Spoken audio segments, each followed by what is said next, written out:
రైట్‌గా Congress senior నేత D. Srinivas మరణం తీరని లోటుని ప్రతి ఒక్క నాయకుడు చెబుతున్నటువంటి మాట.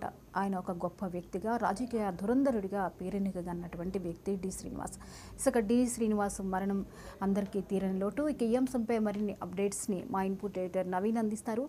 నవీన్, చెప్పండి, ఈరోజు తెల్లవారుజామున ఉదయం డి. శ్రీనివాస్ కన్నుమూశారు, వివరాలేంటి? అంటే ఈరోజు ఉదయం సిటీ న్యూరో హాస్పిటల్లో చికిత్స పొందుతూ డి శ్రీనివాస్ కూడా మృతి చెందినట్టు కూడా అటు ఆసుపత్రి వైద్యులు కూడా చెప్పడం జరిగింది. ఇప్పటికే డి శ్రీనివాస్ నివాసం ఏదైతే హైదరాబాద్లో ఉన్నటువంటి నివాసానికి పెద్ద ఎత్తున కాంగ్రెస్ పార్టీకి సంబంధించిన నేతలతో పాటు ఇతర నేతలు కూడా తాము నివాళులర్పించేందుకు కూడా వారు డి శ్రీనివాస్ నివాసం కూడా చేరుకున్నటువంటి పరిస్థితి నెలకొంది. కొద్దిసేపు క్రితమే మంత్రులు కూడా చేరుకున్నారు. సాయంత్రం ఇటు ముఖ్యమంత్రి కూడా డి శ్రీనివాస్ కి నివాళులర్పించే అవకాశం కనిపిస్తుంది. ఎందుకంటే డి శ్రీనివాస్ చాలా సీనియర్ పొలిటికల్ లీడర్, దాంతోపాటు ఎంతో అనుభవం ఉన్నటువంటి నేత, దాంతోపాటు బీఆర్ఎస్ పార్టీలో కూడా పనిచేయడం జరిగింది, దాంతోపాటు కాంగ్రెస్ పార్టీలో పనిచేసినటువంటి వ్యక్తి, ఎంతో మందికి ఇటు రాజకీయం కూడా నేర్పినటువంటి వ్యక్తి. ఎందుకంటే డి శ్రీనివాస్ కుమారుడు ఇటు ధర్మపురి అరవింద్ కూడా చూసాం. ఎందుకంటే అరవింద్ కూడా కొద్దిసేపు క్రితమే ట్వీట్ కూడా చేయడం జరిగింది. నానా ఏ ఇబ్బంది ఉన్నప్పటికీ కూడా ఖచ్చితంగా అందరినీ ఆదుకున్నటువంటి వ్యక్తి, ఏ సమస్య ఉన్నా కూడా వెంటనే ఆ సమస్యని పరిష్కరించేందుకు కూడా ముందుకు ఉండేటువంటి వ్యక్తి అని కూడా ఇటు అరవింద్ కూడా ట్వీట్ కూడా చేసినటువంటి పరిస్థితి నెలకొంది. అయితే ఈరోజు మధ్యాహ్నం అంటే డిఎస్ భౌతికాన్ని కూడా ఇప్పటికే మంత్రి కోమటిరెడ్డితో పాటు పొన్నం ప్రభాకర్ కూడా నివాళులు అర్పించడం జరిగింది. దాంతోపాటు డిఎస్ పార్థివ దేహానికి ఇటు వెంకయ్యనాయుడు కూడా వారు నివాళులు కూడా అర్పించడం జరిగింది. ఉమ్మడి ఏపీలో వివిధ శాఖలో కూడా తాను పనిచేయడం జరిగింది. మంచి అనుభవం ఉన్నటువంటి నాయకుడిని ప్రజలు కోల్పోయారని చెప్పేసి కూడా వెంకయ్యనాయుడు కూడా ఈ యొక్క కామెంట్స్ కూడా చేసినటువంటి పరిస్థితి నెలకొంది. రేపు మధ్యాహ్నం అంటే రేపు ఉదయం నిజామాబాద్ లోనే డిఎస్ అంత్యక్రియలు కూడా జరిగేటువంటి అవకాశాలు ఉన్నాయి. అంటే సొంత ఊరు కావడం వల్లనే అక్కడ ఈ కార్యక్రమాలు నిర్వహించనున్నారా?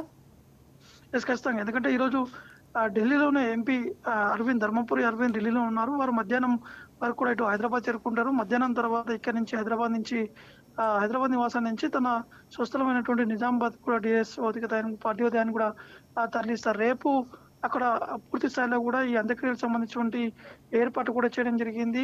డిఎస్ కు ఉన్నటువంటి అనుభవం కూడా ప్రతి ఒక్కరు కూడా అందరితో కూడా పంచుకునేటువంటి పరిస్థితి నెలకొంది. కొద్దిసేపు క్రితమే కేంద్ర మంత్రిగా ఉన్నటువంటి కిషన్ రెడ్డి కూడా డిఎస్ సంబంధించిన అంశాలు కూడా ప్రస్తావించారు. తాను ప్రతి ఒక్క ఎమ్మెల్యే కావచ్చు, ప్రతి ఒక్క నేతలతో కూడా కలిసి ఉండేటువంటి వ్యక్తి, తను ఎవరితో కూడా ఎవరికి ఇబ్బంది పెట్టేటువంటి వ్యక్తి కాదు, ఆ గుణం కూడా లేదని చెప్పేసి కూడా కిషన్ రెడ్డి కూడా చెప్పడం జరిగింది. దాంతోపాటు సుదీర్ఘ కాలంలో ఇటు రాజకీయాల్లో కూడా ఎక్కువగా అనుభవం ఉన్నటువంటి వ్యక్తి, ఏ సమస్య ఉన్నప్పటికీ అంటే ఇందాక చెప్పినట్టు తన నియోజకవర్గం కావచ్చు, ఇతర ప్రాంతాల్లో ఏదైనా సమస్య ఉందని చెప్పి తన వద్దకు వస్తే ఖచ్చితంగా ఆ సమస్య పరిష్కారం అయ్యేంత వరకు కూడా తన వెంటనే కూడా ఫాలో అప్ చేసేటువంటి ఆ గుణం అని చెప్పేసి కూడా వారు కొద్దిసేపటి క్రితం మాట్లాడినటువంటి సందర్భాలు ఈ అంశాన్ని ప్రస్తావించడం జరిగింది. దాంతోపాటు బండి సంజయ్ కూడా నివాళులర్పించారు.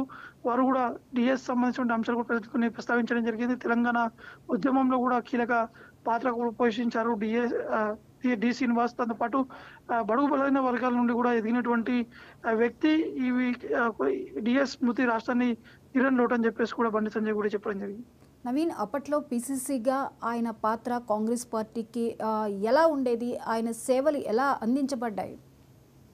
ఖచ్చితంగా. ఎందుకంటే డిఎస్ చేసినటువంటి కార్యక్రమం కానీ తను చిన్నప్పటి నుంచి కూడా రాజకీయాల్లోకి వెళ్ళి ఖచ్చితంగా ప్రజలకి మేలు చేయాలి, ప్రజల వైపు ఉండాలనే విధంగా కూడా తన ఆలోచన కూడా ఉండేదని చెప్పేసి కూడా డిఎస్ కుటుంబ సభ్యులు కావచ్చు, మనం అనేక సందర్భాల్లో డిఎస్ వివరించినటువంటి తీరు కావచ్చు, ప్రజలతోటి మాట్లాడినటువంటి సందర్భాలు కావచ్చు, ఇవన్నీ విషయాలు కూడా మనం చూస్తే మనకి స్పష్టంగా అర్థమైంది. 2014లో డిఎస్ బీఆర్ఎస్ పార్టీలో కూడా చేరడం జరిగింది. ఉమ్మడి రాష్ట్రంలో 2 సార్లు పిసిసిగా కూడా ఉన్నటువంటి పరిస్థితి నెలకొంది. అయితే డిఎస్ కాంగ్రెస్ లో చాలా కాలం పాటు కాంగ్రెస్ లో పనిచేశారు. కాంగ్రెస్ లో చాలా వరకు అవగాహన ఉంది. ఢిల్లీ పెద్దలతో కూడా డిఎస్ చాలా సన్నిహితంగా ఉండేటువంటి వ్యక్తులు. అంటే రాష్ట్రానికి సంబంధించినటువంటి విషయాలు కావచ్చు, ఏదైనా సమస్య ఉన్నప్పుడు కూడా వెంటనే ఢిల్లీ పెద్దలకి వివరించి వెంటనే ఈ సమస్య పరిష్కరించే విధంగా కూడా చూసేటువంటి వ్యక్తి. కాబట్టి డిఎస్ సంబంధించినటువంటి విషయాలు ఏదైతే నిజామాబాద్ లో ఉన్నటువంటి సొంతం అంటే అక్కడ ఉన్నటువంటి నివాసం కూడా చాలా మంది డిఎస్ అభిమానులు కావచ్చు, ఇటు ధర్మపురి అరవింద్ సంబంధించిన అభిమానులు కావచ్చు, డిఎస్ భౌతిక దేహాన్ని చూసేందుకు అందరూ కూడా తరలి వస్తున్నటువంటి పరిస్థితి నెలకొంది. అంటే దాదాపు కొంతకాలం నుంచి డిఎస్ అనారోగ్యంతో కూడా బాధపడుతున్నారు. ఇంట్లోనే ఉండి అతనికి చికిత్స కూడా అందించారు. నిన్న రాత్రి కొంత సీరియస్ ఉన్నటువంటి నేపథ్యంలో ఆసుపత్రి కూడా తరలించి చికిత్స అందించేందుకు ప్రయత్నం చేసినప్పుడు కూడా ఆసుపత్రి వైద్యులు చనిపోయారని చెప్పేసి కూడా చెప్పడం జరిగింది. 1948లో డిఎస్ జన్మించారు. అంటే గతంలో అతనికి ఉన్నటువంటి అనుభవం చూసుకుంటే మొదటగా మేయర్‌గా కూడా పనిచేయడం జరిగింది. ప్రభుత్వ సలహాదారుగా పనిచేశారు. రాజ్యసభ సభ్యుడిగా కూడా డిఎస్ కూడా పనిచేయడం జరిగింది. ఇప్పుడు డిఎస్ చనిపోవడంతో ప్రముఖులందరూ కూడా వారికి నివాళులు కూడా అర్పించడం జరుగుతుంది. రైట్. Thank you Naveen.